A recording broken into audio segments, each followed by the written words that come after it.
Then, okay, here we go. Dude,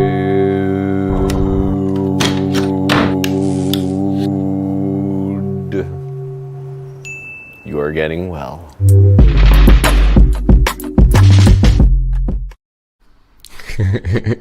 Dude. This is why I love people's reaction. That was great. Did you enjoy that, Koshin? I did. I'm enjoying you enjoying that. Oh, wow. Well, dudes, welcome wherever you are in the world. I want to thank everyone who's listening today, past, present, or future. And today I am talking with a very special human that's come into my life by the grace of the universe. Ask and ye shall receive. So this is Koshin Paley Ellison. Did I say that correctly? You did. Yay! So dudes, dudettes, and everyone, welcome, Koshin. Thank you. Good to be here, Ben. It's such a pleasure. Now, Koshin, really, I don't think you had any idea really who I was or why I was asking you to be here. And we've been going back and forth for months finding a time and to do this. And we are here today, and we just discovered that we have two dear friends in common, both of whom are on this podcast. It is, or who will be, I should say. So this is, oh, wait a second. I just got a weird notification. Okay, it's all good. And so I just want to say thank you so much for being here. And I didn't even know, but I felt called to speak to you. There was something in you, your heart and your message that I saw and I heard through the kind of the spiritual algorithms, I should say, that brought us together. And so I just want to say thank you so much for being here. Thanks for taking the time for this. My pleasure. So what had you say yes to this today? Well, my teacher often suggests to me that when asked, and it's possible, just say yes. And so for me, when I'm asked to participate or to do something, and if it's possible, I tend to say yes. And so, and also appreciated what this is about and about addressing men's tenderness as much as I understand it, and always interested in that. Oh, beautiful. Well, you are, how would you describe yourself? Well, my grandmother would say, pretty menschy, and which means basically a good person. And I serve in lots of roles, and I sometimes I'm teaching a lot of the time, and I'm a Zen teacher, and I also practice Jungian psychology as a Jungian psychotherapist. Oh, I didn't know that. Very cool. I'm a husband and a son and a grandchild, and I think a good friend. That's so beautiful. Oh yes, and I just discovered that I got to meet your husband for the first time in person this weekend, and hug him. That was special too. He's such a wonderful soul. And so it speaks volumes. I mean, not that we are our partners, but it's so cool that I just wondered, I didn't even know he was married, and to think about Chodo, who is also in the Buddhist, what kind of Buddhism do you practice and teach? Yeah, so we're both Soto Zen Buddhist monks. Yeah, it comes through Japan, our tradition. Yeah. Excellent. And did you, when you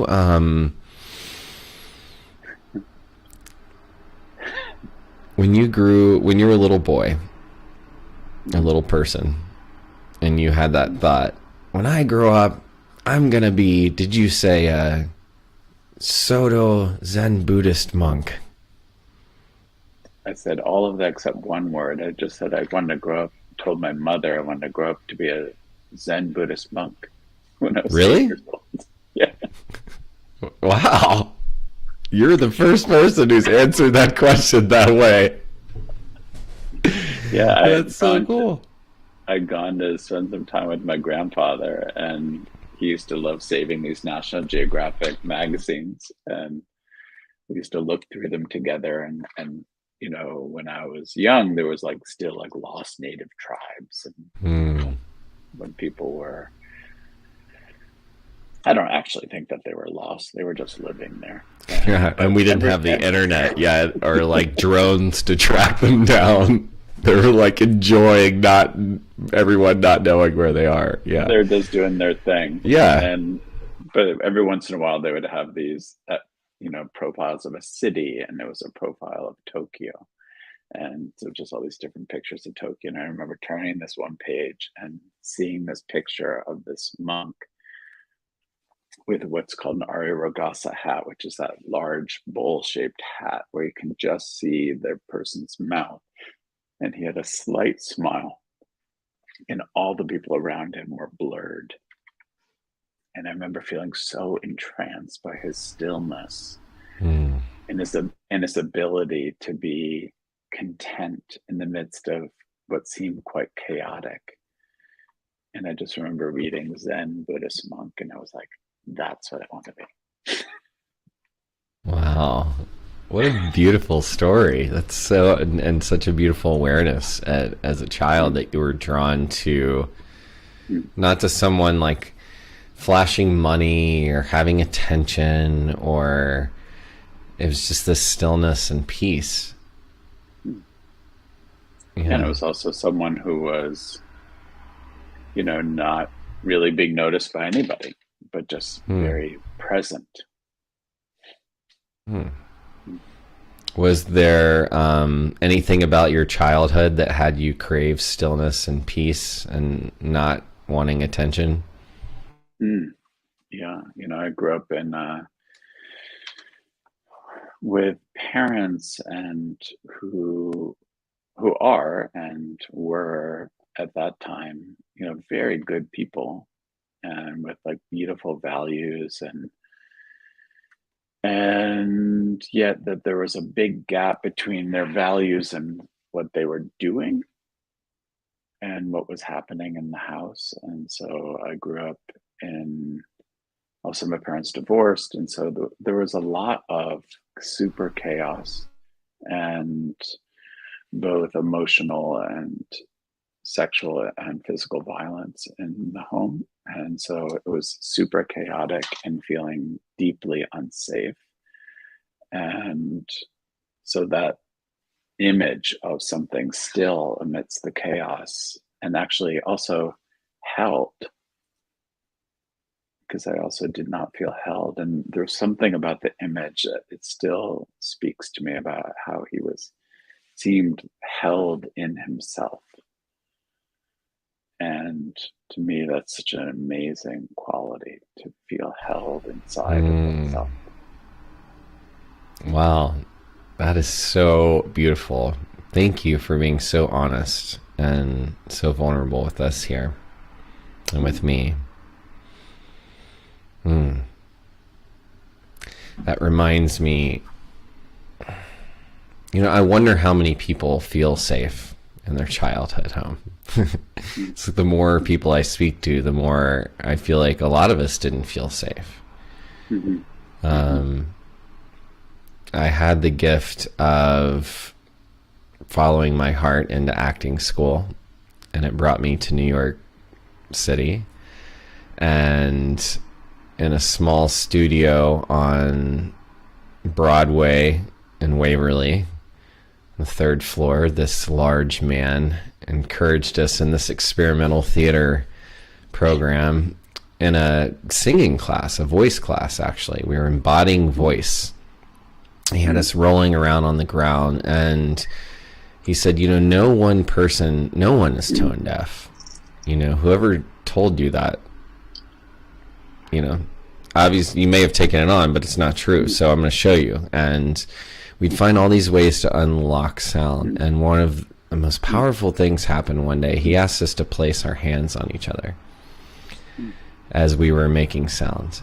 And just in a healing way, like on our back or on our shoulder or somewhere where it felt safe with consent. And then at the end of this exercise, he had us roll along the floor as we were making sound. And then at the end, our partner would be there waiting for us. And then he showed us how to like hold them and scoop them into our arms in a fetal position.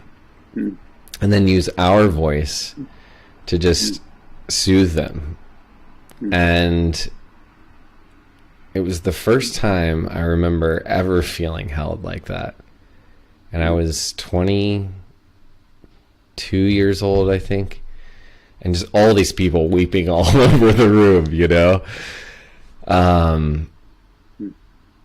and what a beautiful image and gift. And that's when I first saw that, like, wow, it takes paying, God knows, probably $40,000-$50,000 a year going to NYU in this experimental theater wing to like just hold ourselves, right? Like, why are we not able to hold ourselves? Why is there not more permission to be held? Why are we not holding ourselves more, whether as children or as adults? But God knows we still need it now. That's a Southern in me. Lord knows we still need it. So you sought this being held in this beautiful image, and that image clearly stayed with you.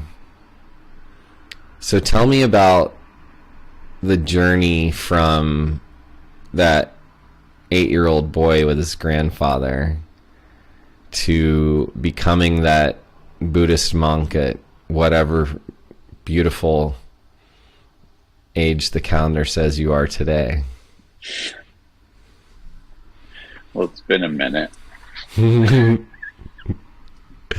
Yeah, you can tell us whatever journey, like, whatever you want to share about that. Well, I didn't get serious about it until I was about 17. So. Oh, okay. You waited a few years. I was a bit of a slacker.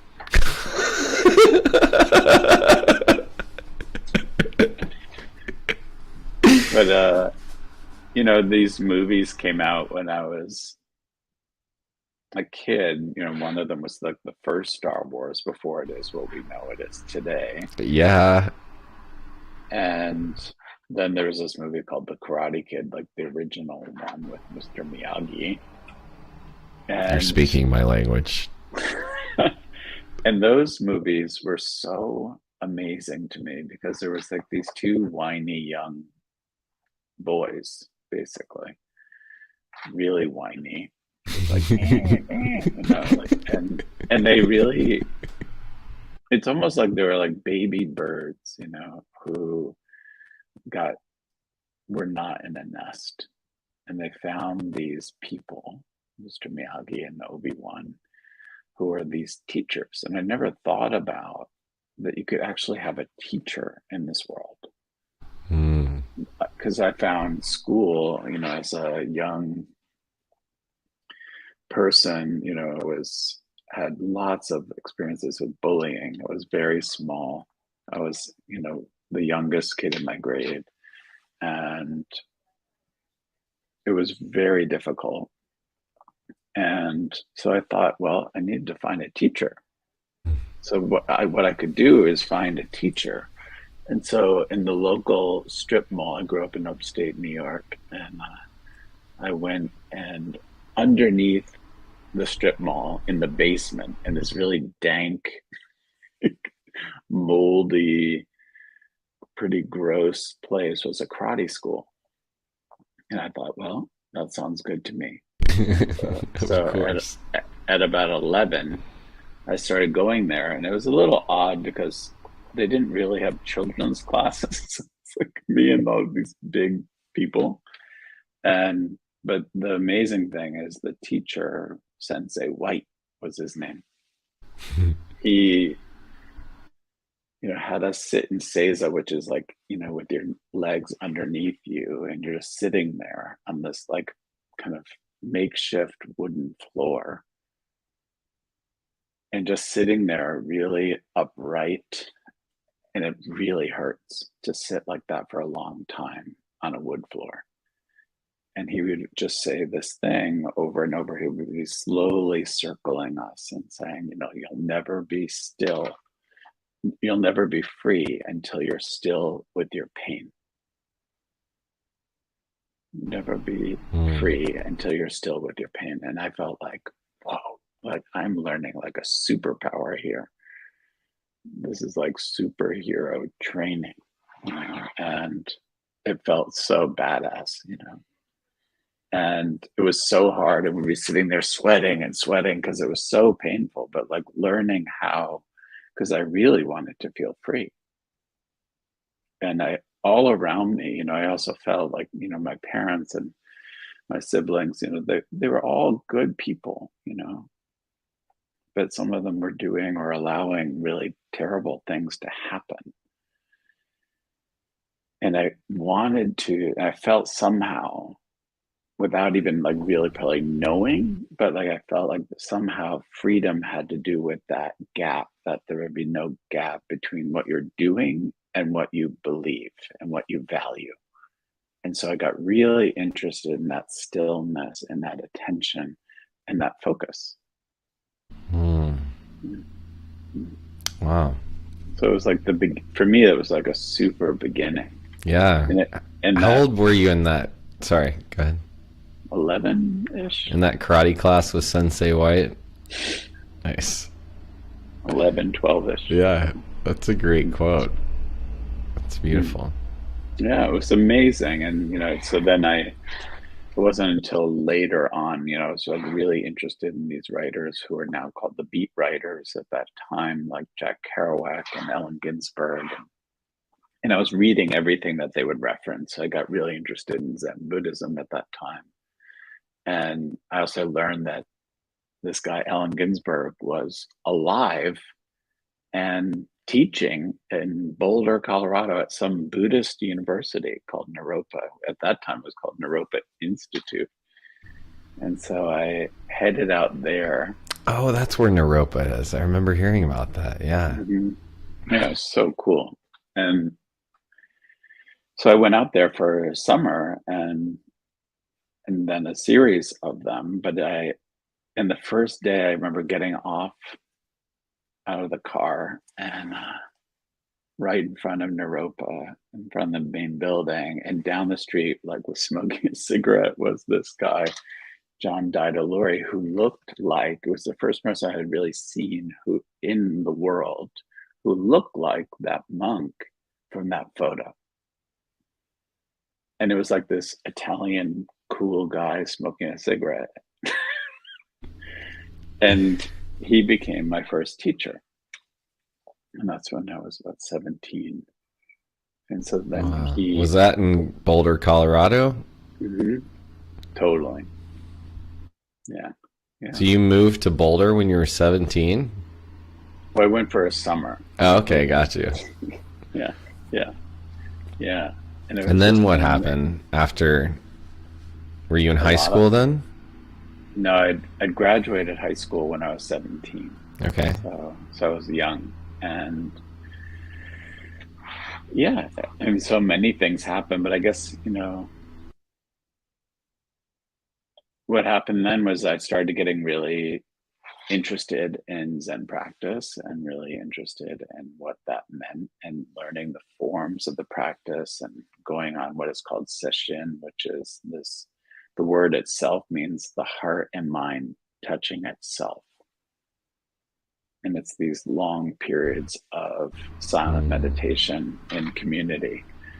And they felt like a real refuge for me.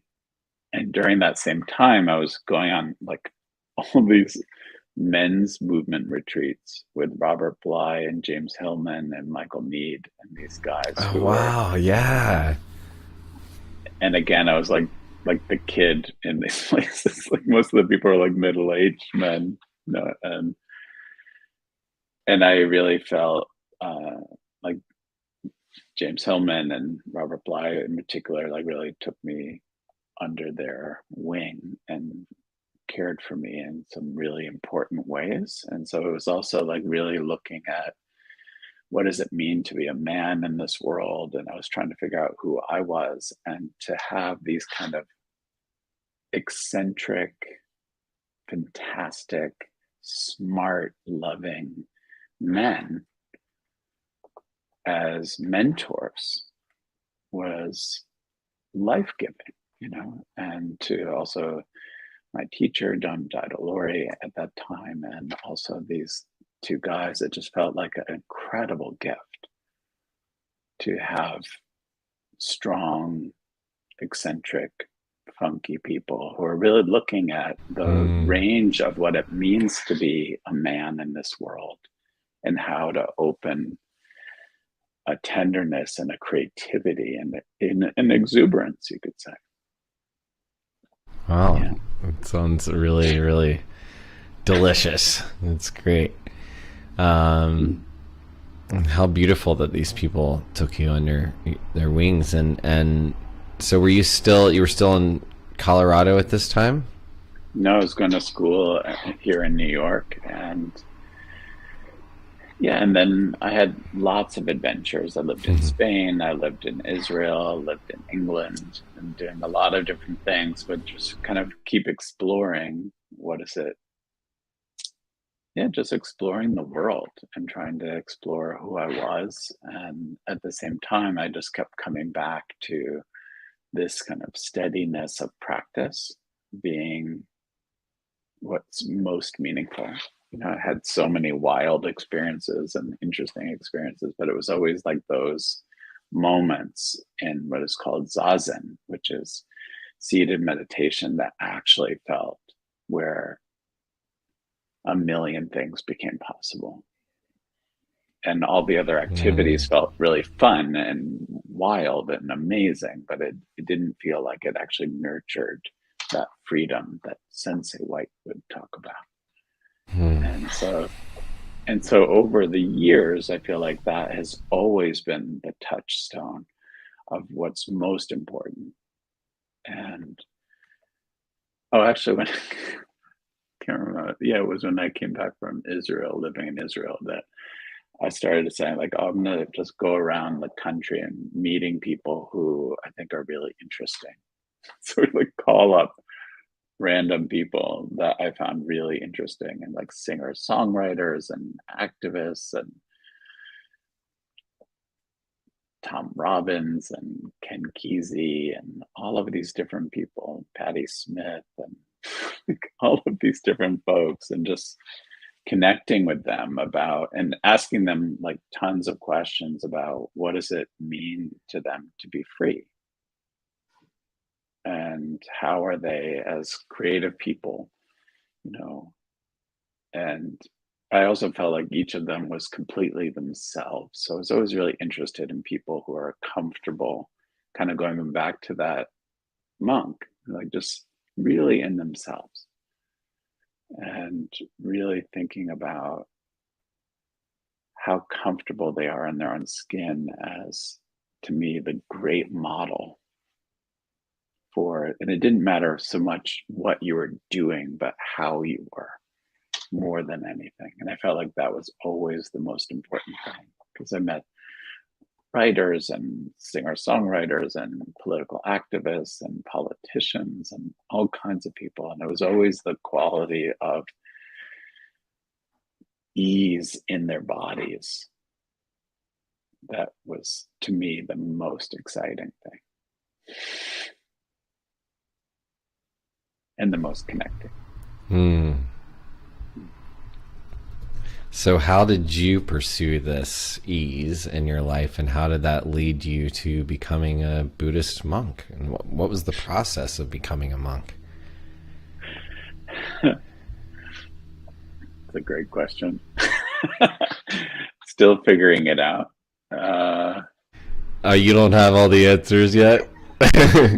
Not even interested. Okay. But I Yeah, can yeah, of tell you course. a Of story. course. But really, it's more about that over time, it became what made the most sense. And so feeling that, and I started studying with a woman named Enki O'Hara and here in New York City, and feeling just that I still was really focused on picking and choosing and staying with my preferences. So like I wouldn't show up at the Zen Center when I felt like there was something more fun to do. Like friends were like, oh, let's go to the movies or go see this band or whatever that is. And I found that I kept putting what actually made me feel the best second.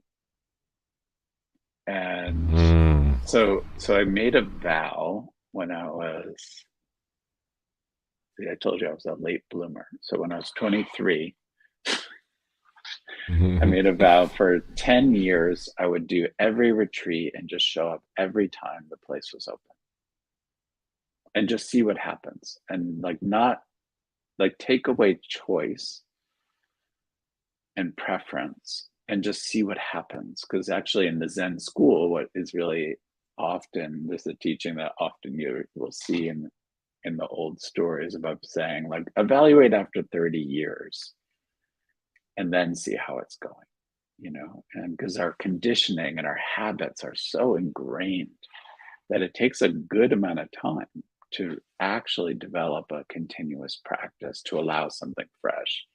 And so I said, well, I don't know about 30 years, but I could do 10. I said, all right, how about 10 when I'm 33? And so I did, and it was fairly fascinating to like watch like how much my preferences, in particular the first few years, would just come up and say, oh, I'd rather do this, rather stay in bed, it's raining. Like how many habitual responses to doing what was actually nourishing. You know, in the Buddhist tradition, there's this personification of delusion that's called Mara, and Mara is, you know, like some kind of cartoon version of, you know, like Darth Vader, basically. And it's just, like, but it, you know, basically just, you know, trying to keep you. It's those voices in your head that say, "Oh, let's go back to sleep. Oh, let's do it later. Let's, you know." So it's kind of the personification of all those voices that we all have as human beings. I'm not like that person. Like all of those voices, and are Mm. really, you know, condensed into this kind of caricature called Mara. And I found like really wrestling with Mara became really an amazing thing, you know, to say like, wow, like what happens if I stop following that voice?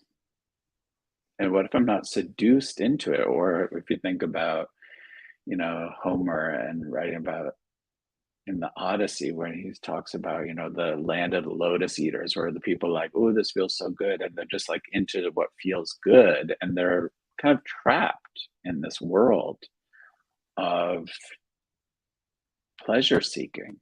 But actually, it's not truly pleasurable. You know, Mm. they're just encapsulated in that, just eating these lotuses again and again. And so I just got super interested in like, well, what happens if you just allow whatever to happen to happen? So it was during that process, after a couple of years where it was just really steady, where I learned how to actually be steady. Not that I'm now totally steady, but I'm mostly steady, but you know, steadier. And that's when actually my teacher, you know, said, well, have you thought about ordaining? I was like, as like a nice Jewish boy from ordaining. My grandmother was like, Your grandmother rolled over in her grave. Yeah, And she's like your ordained. ancestors. Ah! But it felt right. It just felt like what was what I was doing. And to me, being a monk in this world, Zen Buddhist monks, Soto Zen monks in the world since the while ago, you could say, marry and are often have jobs and are in the world. So the ideal is what is called bodhisattva activity, which just means bodhi means awake and sattva is person or being. And so it just means that you're a person who uses being in the world as your vehicle. And so that was super appealing to me, that it was not about Hmm. being cloistered somewhere. It was about participating fully and using your life to actually wake up and using your work, using your relationships, using everything as the supreme meal. So, like, what could be cooler than that? I Hmm. couldn't find something cooler than that. I- So I said yes. oh wow, Yeah. wow. Mm. Mm. If you're listening, I'm just going to pause for a second, Koshin. I want to thank you for being here and remind you to subscribe and comment on what is resonating here for you today. And just, we're so grateful for you being part of this conversation. And we're live with this beautiful human, Koshin Paley Ellison. So, And Ben Curtis. and Ben Curtis, that's right. And all of you. We're all live. Right now, at least. And now. And now. But maybe not, I don't know, the next moment. Who knows? We don't know. What is the process? So, having a father who, I mean, my father's like, it's so Episcopalian and like so into ordination and the liturgy and the rituals. And that's actually what I felt like was missing in my life. That's why I love Judaism, because they like, it didn't just, the rituals weren't just in the synagogue, they actually continued into the home in all these beautiful ways. I felt like there was community that was missing. And so I just heard a lot about ordination growing up. But what does ordination look like for and make sure I have this correct, Soto Zen Buddhist monk? Is that correct? Mm-hmm. What does it look like for a Soto Zen Buddhist monk in New York City? The ordination process. Well, the ordination process is a continuous study, and you have to Mm. do many very long retreats. So we did a series of 5 week silent retreats, and Five. also Wait. during So I just want to make sure that landed for everyone. 5 week silent retreats. 5 weeks more of than silent retreats or more. many of those, Many of those. Lots of silence. lots of Lots of silence. retreats.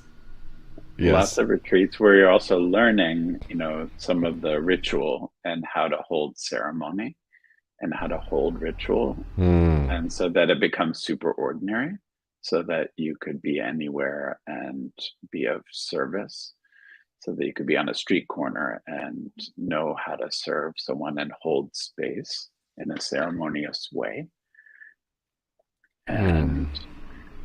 And be clear about what your vows are, and that it's actually also not about you, it's about serving. So really starting to, very often we're just like, we're ourself, and we just hold so tightly onto that. But to me, ordination is about like kind of opening your hand and realizing I am because of everything. And so the natural movement, so part of that process is the understanding that it's not really about me. It's completely about me and completely not about me. And so that's a really important rub. And I Hmm. feel that you can kind of feel that with people, and when they're not so caught up in their own kind of tightness about me, and what I'm about and what I need and who I am. And so learning how to do that, it just takes time, and looking at, for example, like we think we identify so often with like what our brain is secreting, Yeah. like what these thoughts are. So this is just like one 5-pound organ. Yep. And we tend to, and through meditation practice, we start to realize like that's just an organ secreting equally to like our kidneys secreting, or our liver secreting, our lungs breathing, our heart beating. So that not focusing so much on what you think as reality, but being more interested in like, whoa, like what else is true, and so not being so tied to that. And I think it's also about of service. To me, the main part of ordination, and as I understand it, is there's a wonderful Japanese teacher named Kobo Daishi who, he said, the depth of someone's awakening or wakefulness can be seen by how they serve others. And so it's really about what are you doing for the world, and not so much about you, but it's also not including you. So caring for your body and your mind and your own spirit is also equally as important, because it's also not about depleting yourself or negating yourself, but it's about getting clear what your vow is, rooting it really deeply, and then widening it out into including you, including everyone, even the people that you can't imagine, and including generations before us and in generations after us.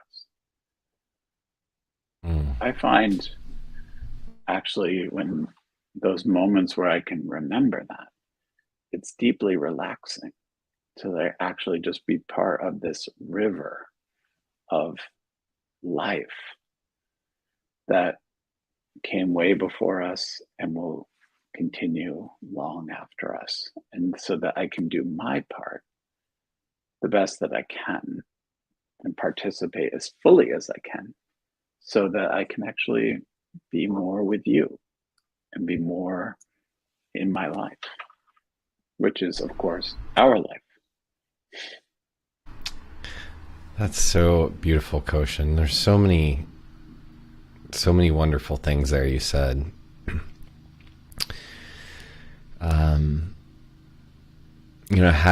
First thing I want to say is, and I've talked about this in my own practice. It's come to me probably from other people saying it. I remember it like first in some lesson in an acting class of Mice and Men. I keep coming back to acting classes today. But, Lenny, if you don't know the story, these two guys in the bigger, stronger one ends up crushing something that he loves so much. He kills this small mouse, or bird, and mouse, yes, of Mice and Men. Hello. So this mice, and he loves it so much, and when you said that, we hold on, and then if we open, there's so much more available there. And I love that metaphor of, I'm holding myself right now because there's if you can hold, you can see the energy of that. But as soon as you release, your arms are suddenly open for a hug or to receive anything. But the energy of openness and the tight versus as soon as you open, there's suddenly all this space to receive. And I really love the way you talked about that. And then also I interviewed this beautiful woman, Anne-Therese Bingston, who's actually a climate optimist, and she's struggled a lot with depression and anxiety and climate anxiety. And so many people I'm talking to on a daily basis now are starting to experience more and more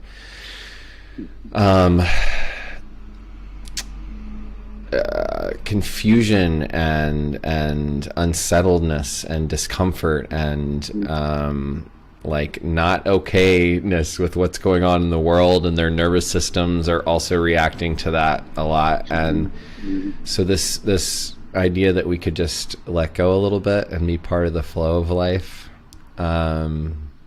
look to be present in the moment we do have right now, to be with each other, to be of service to others, but also to ourselves. Mhm. And you also talked about taking care of yourself and wellness, which I love. Obviously, I mean, this shows, dude, you're getting well. So, Mhm. could you tell me, like, everyone, there's generalizations that like monks don't have problems, or they don't think anymore, or they don't have stress or challenges in their life. Like, would you be willing to share like one of your kind of daily or struggles, or something that's come up for you that you've wrestled with in your life, and yeah, maybe what your practice is to be with that? Hmm. Well,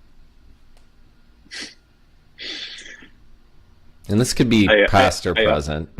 yeah. No, well, I do feel that in general, that my life is kind of continuous mistakes. Like, and the willingness to actually have that spirit feels really freeing.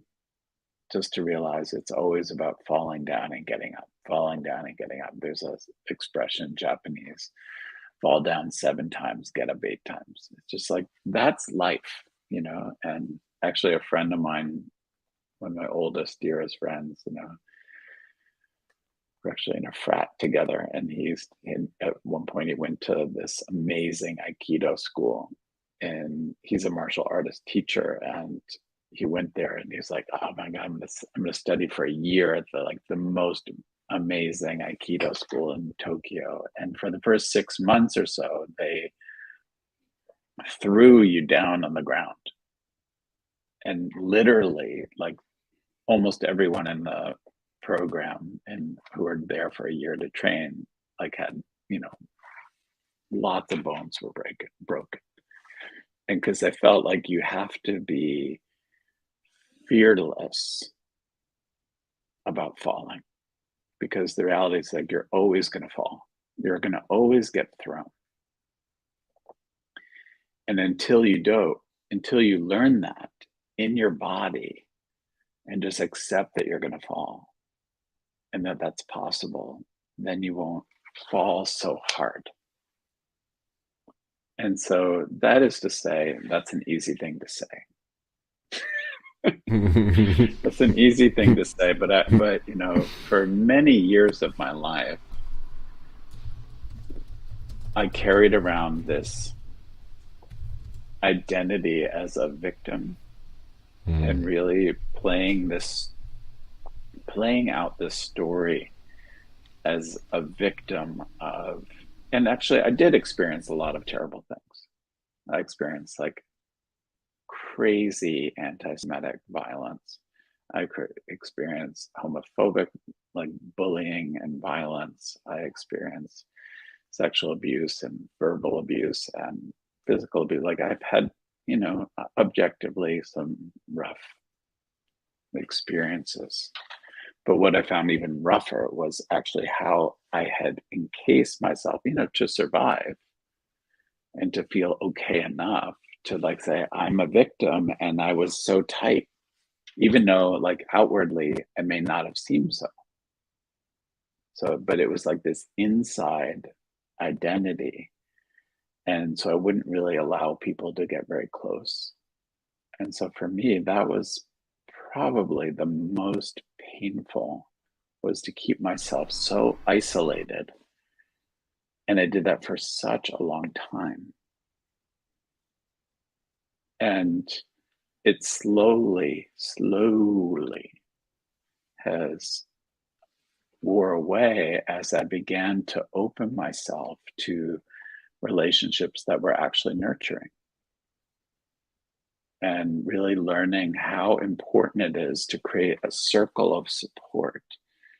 And so these days, like I have this like beautiful group of other Zen teachers that I meet with every month, and I have an amazing analyst who I've been working with for decades now, and my spiritual teacher, and our in our spiritual community, and I have also just a very sweet, tight group of dear friends. So having that kind of support and regularness of that support and availability has allowed me to actually feel much freer in how much I screw up. Or,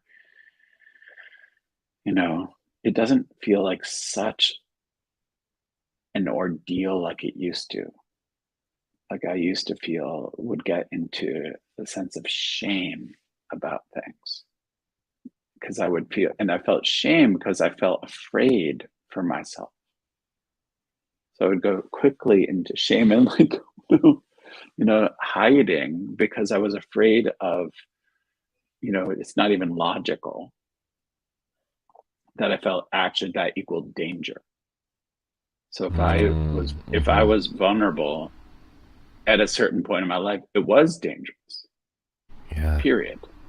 And so I think that it's important. So now what I feel most of the time is the sense of healthy embarrassment.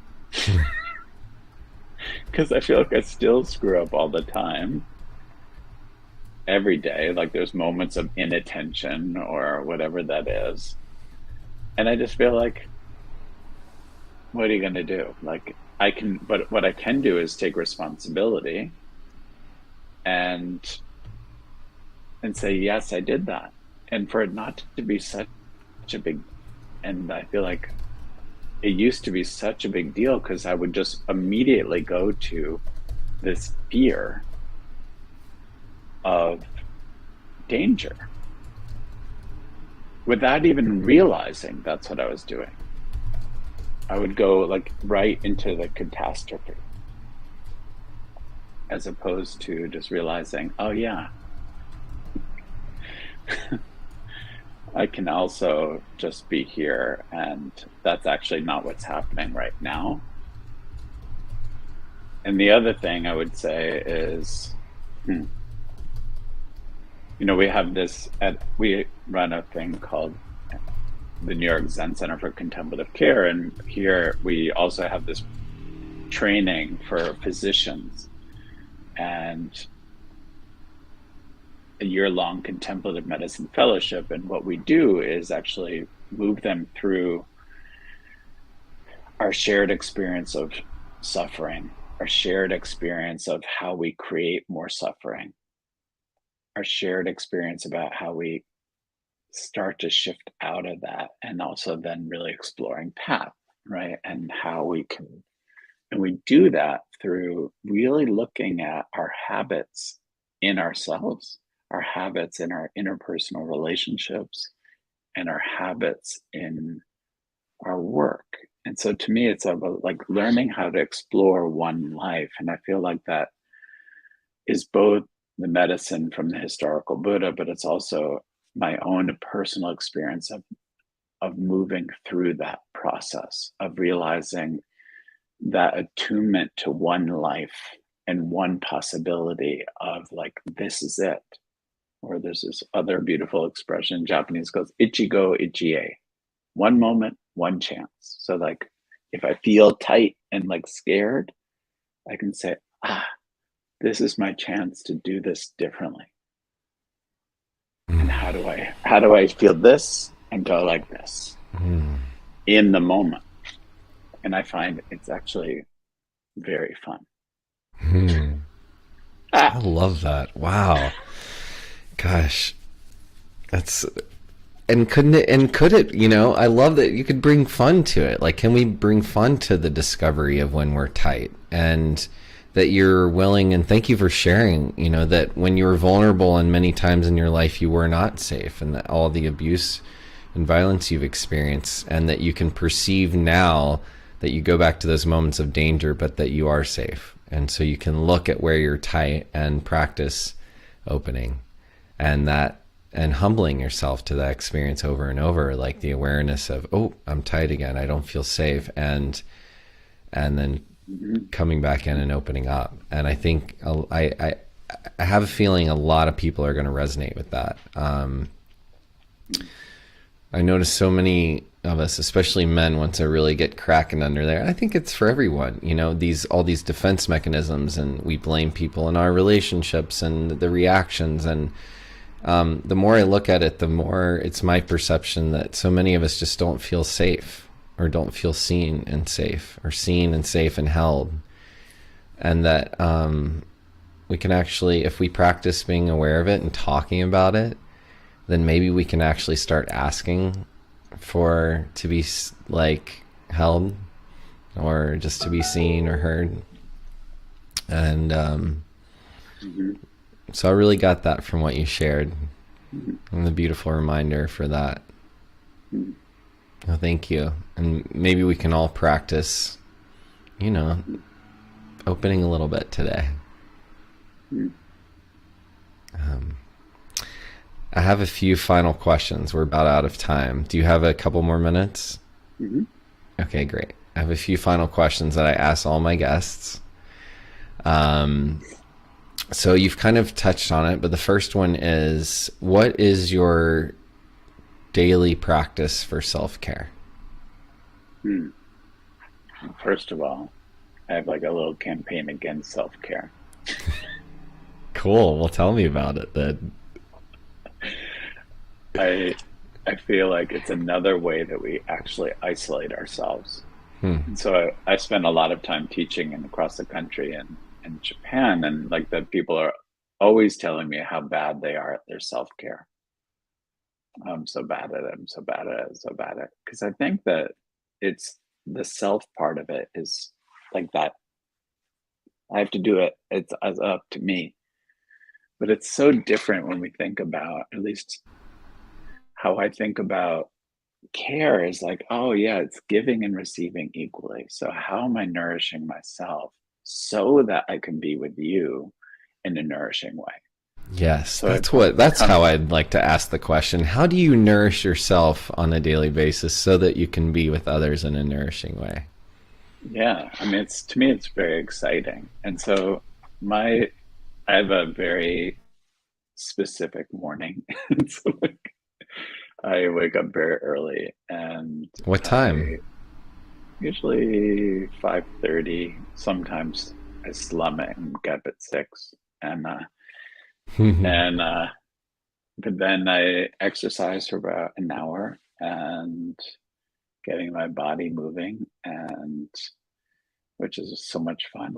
And then I Do have you some like roll breakfast. around on the floor? What kind of movement or exercise do you like to do? Or is it intuitive? Boxing. Okay. All right. late So you lately I'm wake into up and you boxing. box. Okay. All right. Get it, Zen Bug. Let's go. 1, 2. Or take a spin class, or I do something like very active, and I just find that it's like an amazing way to wake up my body. And then I have some breakfast, and then I sit every morning at 7:30 with our community. And so we have an early, for me it's kind of a late morning sit. And so we In practice. person or on virtual, online? So that's, since COVID, it's been online. And but I think that what's amazing is that we have people from all over the world sitting together. So it's pretty sweet. And so if it's reasonably nice out, I sit outside and bring my little iPad out. And yeah, and then getting going. So by, 8 o'clock, I feel like very jazzy. And when I do that, I feel like actually it makes me very available. And so I feel like I've really nourished. I've had some good things to eat. I've had some matcha. I've had, like I'm just like ready to go. And so I feel like without that, I think that it would be tricky. And then throughout the day, I also have periods of meditation and focus. Yeah. Thank you so much for sharing that with us. Mm. I love it. And next, if your life were a Hollywood movie, who would you cast as your parents? Mm. Mm.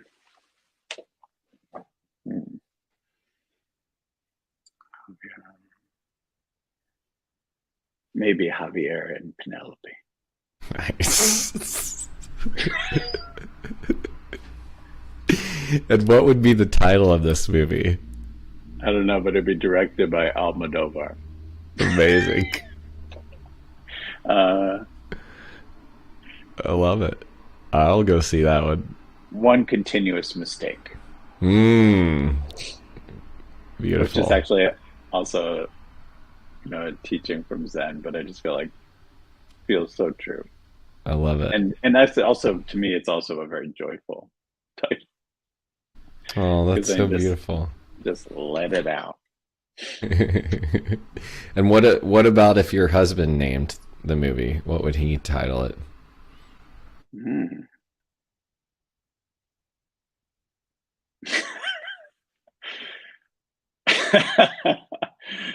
It's so funny because like I wake up, as you heard, like I have a very exuberant morning, and so he's not a morning person, and so like that's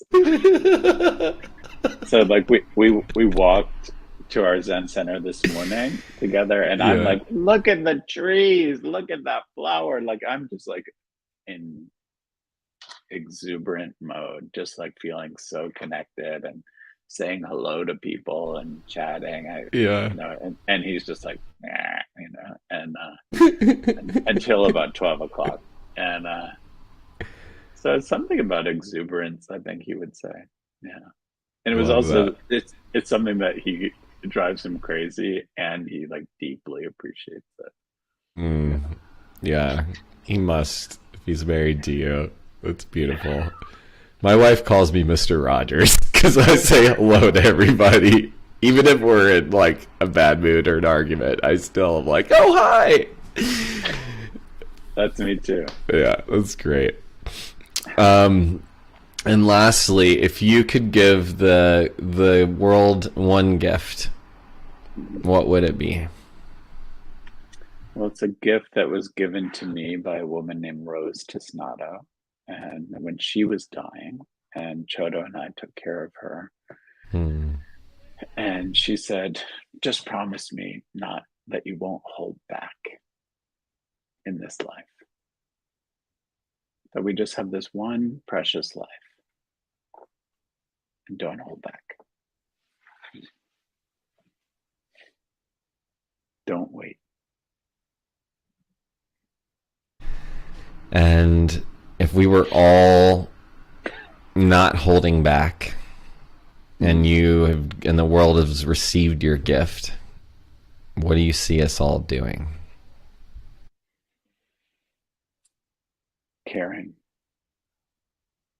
Having a more caring world where we actually realize that we can reflect and not be afraid to reflect, and we don't have to be afraid to feel what we feel, and that we can actually realize that everything and everyone matters. And the newspaper would be very different. I will read that newspaper. Koshin, thank you so much for your time. Thank you so much for your vulnerability and your honesty and your humility and your wisdom. Thank you. It's my pleasure. And thank you to everyone who's listening. Please share this with someone who you feel could use it. And please subscribe so that we can send more positive messages, this beautiful medicine out in the world. And thank you. May we all go be playful, kind, and a little less tightly wound today. A little more open. maybe even mischievous. Ooh, I love that. That's actually why I keep my Mr. Hanuman here in the corner, the deity of mischief and fun too. Thank you, Koshin, and thank you, everyone. Thank you. Beautiful day, dude. You're getting well.